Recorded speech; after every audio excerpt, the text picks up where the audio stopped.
Hi guys, welcome back to another video on my personal vlog channel. I'm Charlie Lamdin and welcome to all my new subscribers and a refresher for those of you who may have forgotten and for those of you who don't know. But the purpose of this channel, the primary purpose of this channel, is to document my efforts and activities in working towards making my dream come true of flying my family around the world in a seaplane one day, before my kids get too old. For that, I need a lot more time, a lot more seaplane experience. Currently have about 100 hours. A lot more money. A lot more money. This trip to Norway, I booked my flights for this trip because I was expecting that the seaplane in which I have a share, I share it with a handful of German airline pilots, and it's a Cessna 180 on floats. It's had fresh paint and new floats, which is why we didn't get to fly it in 2022. But we're now just approaching June 2023, and the idea is that the plane's supposed to be ready for me to fly it when I got to Norway. So I'm always super excited when I'm coming to Norway to fly seaplanes. But this trip did not start off as planned, and things went from bad to worse.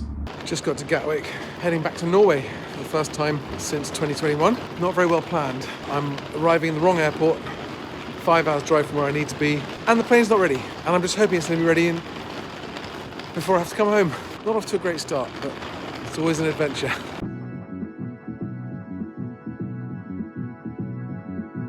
For some reason I've always preferred South Terminal to North Terminal at Gatwick. I think it's just nostalgia because I'm old enough to remember when there was only one terminal here. The South Terminal brings back better memories.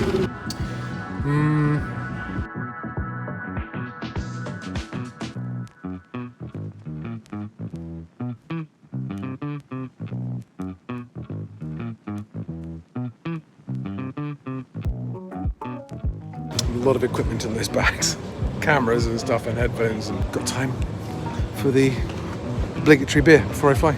It's very important. What the f*** is wrong with people? Literally, the guys are saying, could you please put your trays back on the pile at the end? Please put your trays up. Maybe half the people did it, and the other half just left their trays and wandered off. And then we wondered why there were no trays at the start of it. Honestly, people are like zombies, zombies through the airport. Air travel is not the glamour it used to be. No.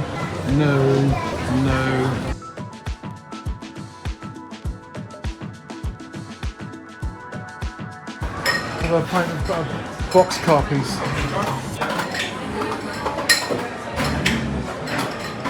There's one thing I can't stand, it's just rank incompetence. Hi there, how long will it take for some food to come? 15 minutes? Okay, great. Order avocado and toast, keep it simple. Half an hour later, no food. I ask, excuse me, is my food coming? Oh, sorry, we forgot to cook it. Well, I've got to go to my gate now. Oh, we can put it in a box for you. What, is it ready now? Oh no, they haven't cooked it. Now I'm starving, it makes me really grumpy. No, that's my gate. Refueling happening. Not quite the same as being up front in an A380 simulator, is it?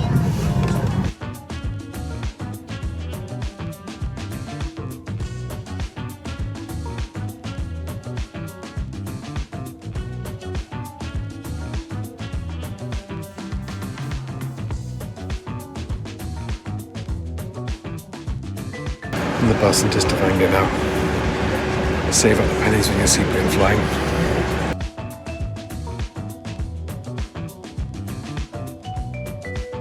Thank you. Good night.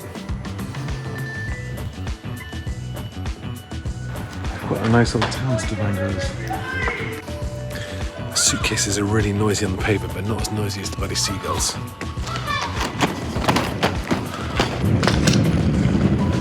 Very nice. Somewhere to sleep. That's all I need. A bed for the night.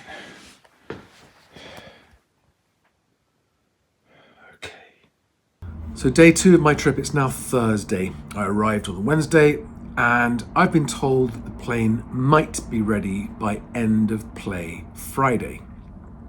But before I can fly it, I need to be checked out, have a seasonal checkout with an instructor. So that's what I'm going to try and do today on the Thursday to make the most of the day whilst waiting for my plane to see if it's going to be ready or not. General aviation flying can be chaotic.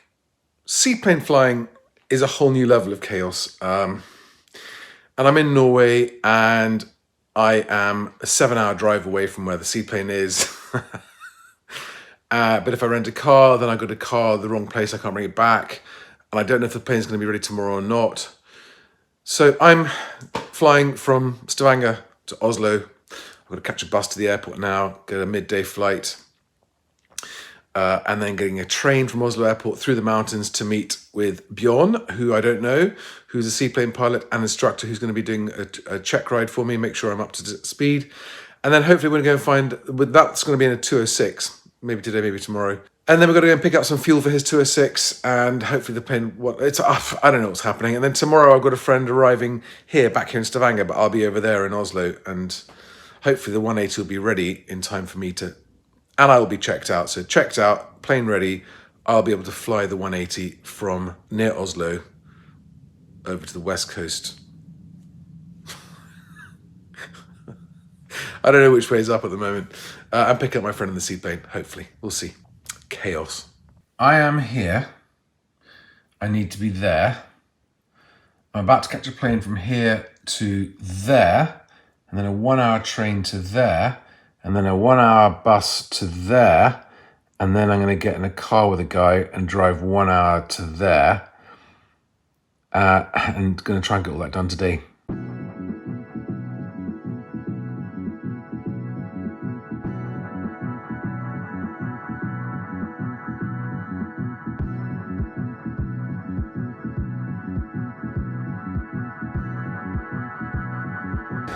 Sometimes booking cheap flights in advance doesn't pay when you end up having to then buy a second flight that costs double what the first one did because you end up in the wrong place.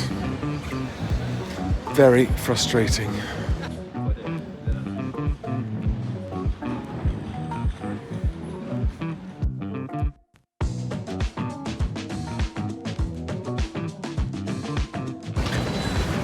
That's the plane part done. Train next.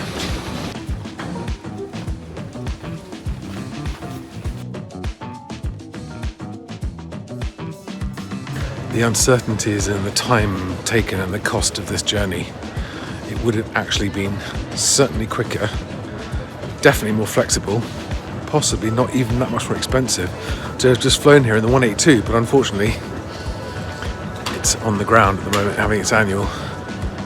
But I will remember that next time. Also, amazing local knowledge. The guy that I'm off to meet now, who's the instructor who's going to do my check ride, said to me, make sure you don't get the flight express, get the local train. And he saved me he saved me in over an hour having to change trains. So I'm going to buy my ticket. Oh, I can't buy it, it's over my bag. Ugh.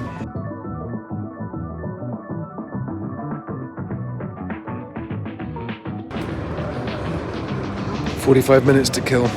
Coffee time.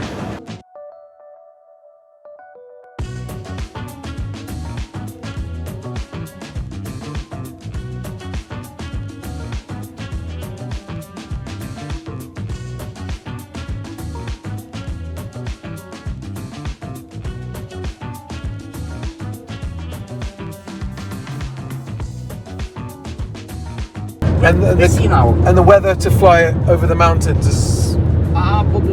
Yeah, this straight to Stavanger, well... not today, sure. But maybe tomorrow. No? Might be, but we have the westerly wind, we have the same situation coming from southwest, you see. So I'm not sure about this, but it's not... in Stavanger, it's not that bad, but further north, it's not good. It's a typical...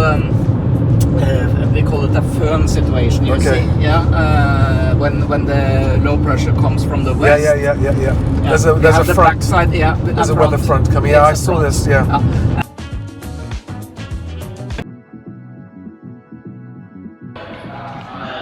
Fresh paint. Oh, looking good.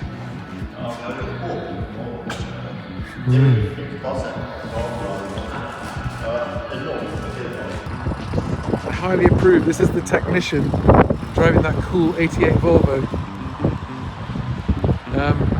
He's working on the Seaplane on the 180. He's also got an 84 Mercedes W123, so he's obviously a man of taste.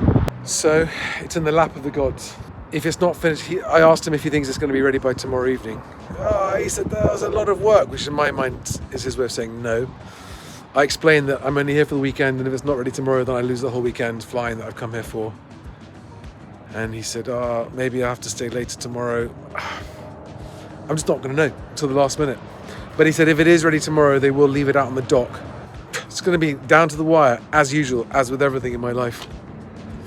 And now, I'm just waiting for the guy with the van, who's gone to get a huge amount of avgas, to come back, because he's airside and I'm not. Welcome to the world of seaplane flying. All alone. The man who has your bags in his car has just driven off.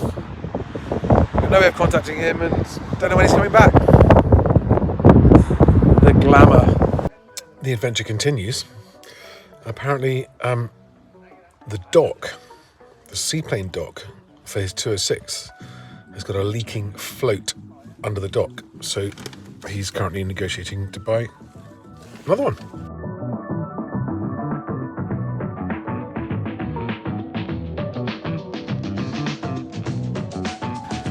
Check ride time.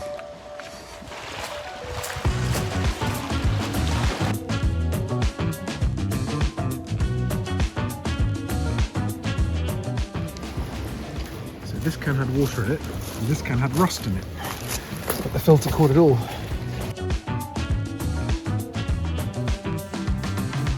Yeah, we can start the taxi and then we see.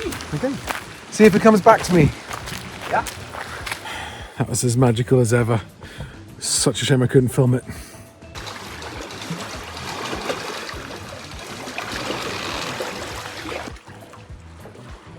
Yeah. Vortex generators on this. Can't believe how slow it flew.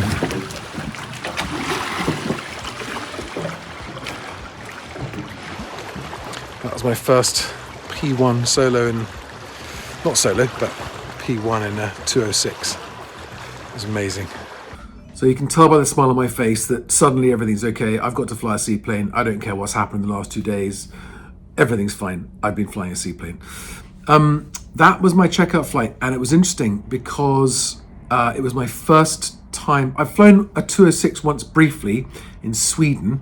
I've always aspired to be able to fly a Cessna 206 seaplane because now that I have 3 children, I'm going to need a bigger seaplane to take everyone in one go. So it was exciting to actually be able to fly a 206 and get used to it. What an amazing machine.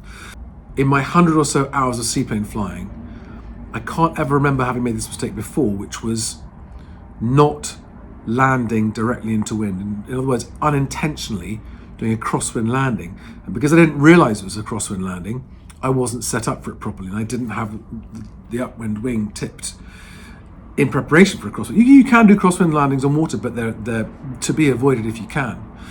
But it was a very windy, open fjord. I haven't got any footage of it. And it had strange shapes. It had hills around the side of the fjord, and the wind was doing different things. And I had taken the wind direction from one area and assumed it was the same slightly further down, but it wasn't. Yeah, I mean, things got better after that, but it was fantastic to end the day flying a seaplane. Sometimes you just got to admit defeat. Just found out it's a bank holiday here on Monday, which means if the 180, it's Thursday evening now, the seaplane was supposed to be ready tomorrow, Friday, but now that's not looking right, which means that if they don't finish it tomorrow, they wouldn't start working again until Tuesday, and on Tuesday's the day I'm flying home. So there's absolutely no point in staying here. So I'm going to cut the trip short and fly home. Gutted.